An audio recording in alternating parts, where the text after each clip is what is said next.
কি অবস্থা সবার? আজকে আমরা অ্যাডমিশন টাইমে জন্য গুরুত্বপূর্ণ একটা চ্যাপ্টার কণিক থেকে দুইটা এমসিকিউ হ্যাক শিখবো, দুইটা টাইপের, যা হচ্ছে অ্যাডমিশনে খুবই গুরুত্বপূর্ণ। প্রতিটা বছরই প্রায় বিভিন্ন জায়গায় এই টাইপের কোশ্চেন হয়ে থাকে। তো প্রথমে আসো কণিকের প্রকৃতি এটা প্রতি বছর এখান থেকে বিভিন্ন ভার্সিটিতে কোশ্চেন আসেই। তো কণিকের প্রকৃতি, এখানে আমরা প্রথমে কণিকের সাধারণ সমীকরণ যেটা আছে সেটা আগে দেখি। কণিকের সাধারণ সমীকরণ সেটা কি? যে x square plus B Y square plus 2h X Y plus 2gx plus 2fy plus C is equal to 0। এটা হচ্ছে একটি কণিকের সাধারণ সমীকরণ। তা আমরা জানি কণিক থেকে আমরা কী তৈরি করতে পারি? সরলরেখা তৈরি করতে পারি, বৃত্ত তৈরি করতে পারি, পরাবৃত্ত তৈরি করতে পারি, উপবৃত্ত তৈরি করতে পারি এবং অধিবৃত্ত তৈরি করতে পারি। এখন দেখো কি হলে কোনটা কোন ধরনের কণিকের সমীকরণ হবে। যদি বৃত্ত হয় তাহলে কি হতে হবে? তাহলে হচ্ছে এক্স স্কোয়ারের সহগ অর্থাৎ এ এবং হচ্ছে ওয়াই স্কোয়ারের সহগ বি সমান হতে হবে। এদের দুটির মান হতে হবে সমান। এক্স স্কোয়ারের সহগ এবং ওয়াই স্কোয়ারের সহগের মান সমান হতে হবে এবং কোনো এক্স ওয়াই যুক্ত পদ থাকা যাবে না। তার মানে কি? এইচ এর মান 0 হতে হবে। যদি পরাবৃত্ত হয় তাহলে কি? যদি পরাবৃত্ত হয় তাহলে যে কোনো একটা যে কোনো একটা দ্বিঘাত সমীকরণ থাকবে, হয়তো এক্স স্কোয়ার অথবা ওয়াই স্কোয়ার, একটা দ্বিঘাত সমীকরণ থাকবে এবং এই স্কোয়ারের মান হবে এ বি এর সমান, অর্থাৎ এক্স স্কোয়ার এবং ওয়াই স্কোয়ারের গুণফলের সমান। এটা হচ্ছে এই স্কোয়ারের মানের সমান হবে। যদি উপবৃত্ত হয় তাহলে হবে এই square less than A B, অর্থাৎ এক্স ওয়াই যুক্ত পদের যে সহগটা আছে তার স্কোয়ার হবে এক্স স্কোয়ার এবং ওয়াই স্কোয়ারের যে সহগের গুণফল তাদের চেয়ে ছোট। যদি অধিবৃত্ত হয় তাহলে হবে এই square greater than A B. এখানে নামটা শুনে দেখো, অধিবৃত্ত মনে হচ্ছে না একটু বড় অধিবৃত্ত একটু বড়, তাহলে এখানে মনে রাখবা এই square greater than A B হবে। আর উপবৃত্ত ক্ষেত্রে ঠিক উল্টা, যে এই square less than A B হবে। এটা তো আমরা জানি, কিন্তু এর চেয়েও একটা সহজ টেকনিক আছে যেটা ইউজ করে তুমি খুব তাড়াতাড়ি তুমি বলে দিতে পারবা যেটা কোন ধরনের কণিক। এটা তাও বের করতে একটু সময় লাগে, কিন্তু এর চেয়ে সহজ টেকনিকটা হচ্ছে আমরা সমীকরণ দেখে চিনবো। তো আমরা উদাহরণের মাধ্যমে সেটা আলোচনা করি। দেখো প্রথমে একটা কোশ্চেন আছে যে 17 X square minus 2xy plus 17 Y square minus 104x minus 140y plus 446 is equal to 0 রেখাটির জ্যামিতিক পরিচয় কি? এটা হচ্ছে চট্টগ্রাম ভার্সিটি 2020-21 আসা কোশ্চেন। তো দেখো এখানে আমরা কি বের করবো? যদি উপরের টেকনিক, যদি যেখানকার টেকনিকটা অনুসারে করি তাহলে আমরা এই স্কোয়ার এবং এ বি এর মান, এটা হচ্ছে সাধারণ নিয়মে করা হয়। আগে আমি প্রথমে সাধারণভাবে কিভাবে করবো এটা দেখাবো, তারপরে আরেকটা স্পেশাল টেকনিক আছে তার মাধ্যমে দেখাবো।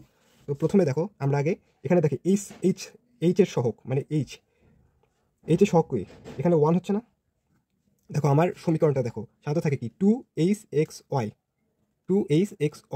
তাহলে এখানে আমার এইচ এর সহগ হচ্ছে 1, 2 দিয়ে ভাগ দিলে আমি যেটা পাবো সেটা হচ্ছে এইচ, এক্স এর সহগ এইচ। তাহলে এইচ স্কোয়ার আসতেছে কত আমার? 1। এখন দেখো এ ইন্টু বি এর সহগ, মানে এ কত? 17, বি কত? 17, তার মানে কি এ বি তাহলে 17 স্কোয়ার আসে, 17 স্কোয়ার, যা কি এই স্কোয়ারের চেয়ে বড়।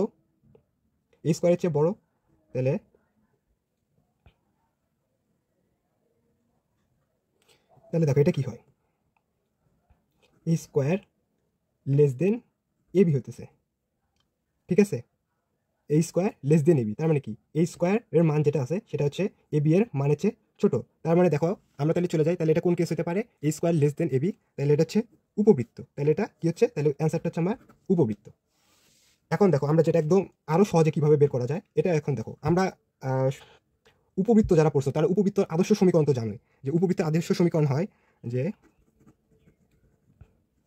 X square divide by a square plus y square divide by b square is equal to 1। এখানে খেয়াল করে দেখো যে x square divide by a square এবং y square plus b square, এর ভিতর মাঝখানে কি চিহ্ন আছে? প্লাস চিহ্ন আছে। উপবৃত্তের আদর্শ সমীকরণে মাঝখানে প্লাস চিহ্ন আছে। তাহলে আমরা কিভাবে উপবৃত্ত চিনব? যদি দেখো এক্স স্কোয়ার এর সহগ এবং ওয়াই স্কোয়ারের সহগ, প্রশ্ন একটু খেয়াল করো, এক্স স্কোয়ারের সহগ কত? 17, ওয়াই স্কোয়ারের সহগ 17, তার মানে কি দুইটার চিহ্ন এক। তাহলে এখন দেখো আরেকটা কেস হতে পারে যে এটা বৃত্ত হতে পারে। আমরা বৃত্ত সমান বলেছি কি, যে এ এবং বি সমান হবে। বৃত্ততে এক্স স্কোয়ারের সহগ এবং ওয়াই স্কোয়ারের সহগ সমান হবে, কিন্তু বৃত্ততে এক্স ওয়াই যুক্ত কোনো পদ থাকবে না, অর্থাৎ হচ্ছে এইচ এর মান 0। কিন্তু এখানে দেখো এখানে এক্স ওয়াই যুক্ত একটা পদ আছে -2xy আছে, তাহলে এখানে এটা বৃত্ত হতে পারে না। তাহলে দেখো 17x² ওয়াই সহগ 17x², দুইটার চিহ্ন কি পজিটিভ। আর যেহেতু এখানে এক্স ওয়াই যুক্ত পদ আছে তার মানে এটা হবে উপবৃত্ত। আবার দেখো পরের কোশ্চেনটা দেখো, এটা হচ্ছে ঢাকা ইউনিভার্সিটি 2018-19 আসছিল। y² - 4y - x² + 6x = 12 সমীকরণটি কোন ধরনের কণিক? তাহলে আমরা প্রথমে আমাদের যে নতুন শর্টকাটটা শিখলাম সেটা ইউজ করি। দেখো x² এবং y² এর সহগ কি? x² এর সহগ হচ্ছে -1, y² এর সহগ হচ্ছে +1। তার মানে কি দুইটা দুই ধরনের সহগ, আর দেখো দুইটা একটা আরেকটা বিপরীত চিহ্নযুক্ত। তার মানে কি আমরা দেখো অধিবৃত্তের সমীকরণ যেটা ছিল সেটা কি x² / a² - y² / b² = 1। তার মানে কি দেখো এখানে একটা মাইনাস, অথবা এটা এরকম হয় যে y² / b² - x² / a² = 1।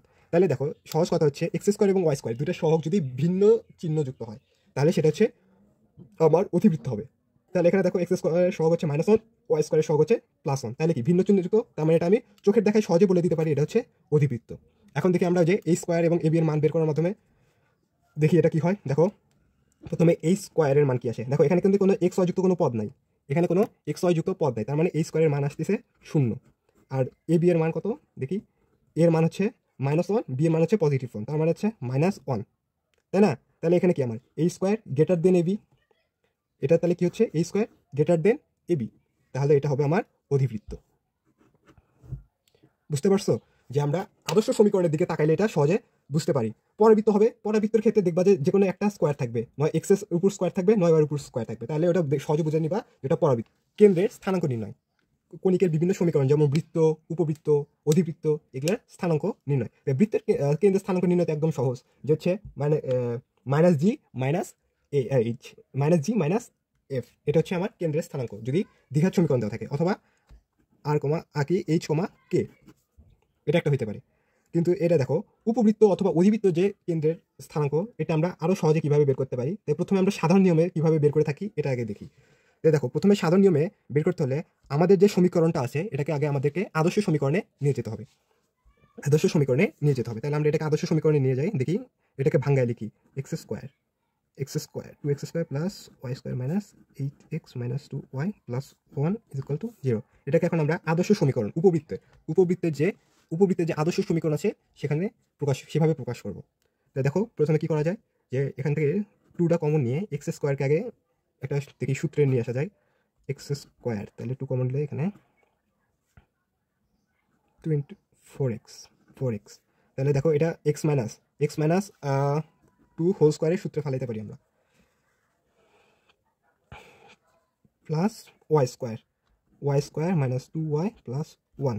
এখন দেখো আমরা এক্সটা কত নিয়েছিলাম, দেখো এক্সটা আমরা 4 × 8, 2 স্কোয়ার, সরি এখানে একটু মিস গেছে, 2 স্কোয়ার হবে, x² x - 2 হোল স্কোয়ারের সূত্র করবে, তাহলে হচ্ছে 2 স্কোয়ার, তাহলে এটা কি 4, তাহলে আমরা এক্সটা 8 নিয়েছিলাম, তাহলে এখানে আমরা প্লাস এই সাইডে আমরা 8 যোগ করে দিব, এটা +8, তাহলে আমরা এটা -8 যোগ করে দিব, সমতাকরণ করব।